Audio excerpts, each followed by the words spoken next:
Hero Manchu Manoj అర్ధరాత్రి police station వద్ద హల్చల్ చేసిన వీడియో నెట్టింట వైరల్ అవుతోంది. ఓ రిసార్ట్లో మనోజ్ బస చేయగా అక్కడికి వెళ్లి పోలీసులు ఆరా తీశారు.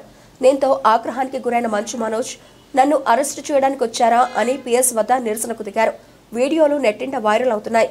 వివరాలకు వెళ్తే తిరుపతి జిల్లా బాకరపేట పిఎస్ వద్ద హీరో మంచు మనోజ్ అర్ధరాత్రి హల్చల్ చేశారు. తనని అరెస్టు చేయడానికి వచ్చారంటూ నిరసనకు దిగారు. తిరుపతిలోని స్థానిక రిసార్ట్లో మంచు మనోజ్ బస చేశారు. ఈ నేపథ్యంలో పెట్రోలింగ్లో ఉన్న పోలీసులు అక్కడికి వెళ్లి మీరు ఎందుకు ఇక్కడ ఉన్నారు అని ప్రశ్నించారు. దీంతో తీవ్ర ఆగ్రహానికి గురైన మంచు మనోజ్ నన్ను అరెస్టు చేయడానికి వచ్చారా అంటూ పోలీసులతో వాగ్వివాదానికి దిగారు. అంతేకాకుండా తర్వాత అనంతపురం పోలీస్ స్టేషన్ వద్దకు వెళ్లి నిరసన తెలిపారు. ఈ వీడియో నెట్టింట వైరల్ అవుతోంది. అయితే రిసార్ట్ వద్ద మంచు మనోజ్తో పాటు బౌన్సర్లు ఉండడంతో పోలీసులు గమనించి అక్కడికి చేరుకున్నారు. హైవేపై ఇలా బౌన్సర్లు ఉండడంతో ఎవరా అని ఆరా తీయడానికి వెళ్లారు.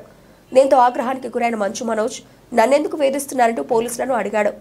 తాను రిసార్ట్లో ఉంటే ఎస్ఐ కానిస్టేబుల్ సైరన్ వేసుకుని మరీ వచ్చారు. నన్ను ఎందుకు ఇలా ఇబ్బందులు పడుతున్నారు? నేనేమైనా షెకావుతున్నా? నన్ను వచ్చి ఎత్తుకెళ్ళడానికి అసలు కారణం ఏంటి చెప్పాల్సిందే అని పోలీస్ స్టేషన్ మెట్లపై నిరసనకు దిగారు. మంచు మనోజ్ అయితే పోలీసులు మాత్రం తాము అరెస్ట్ చేయడానికి వెళ్లలేదని, హైవే అది కూడా ఘాటు వద్ద బౌన్సర్లు కనిపించడంతో ఇక్కడ ఎందుకున్నారని ఆరా తీయడానికి మాత్రమే వెళ్లామన్నారు.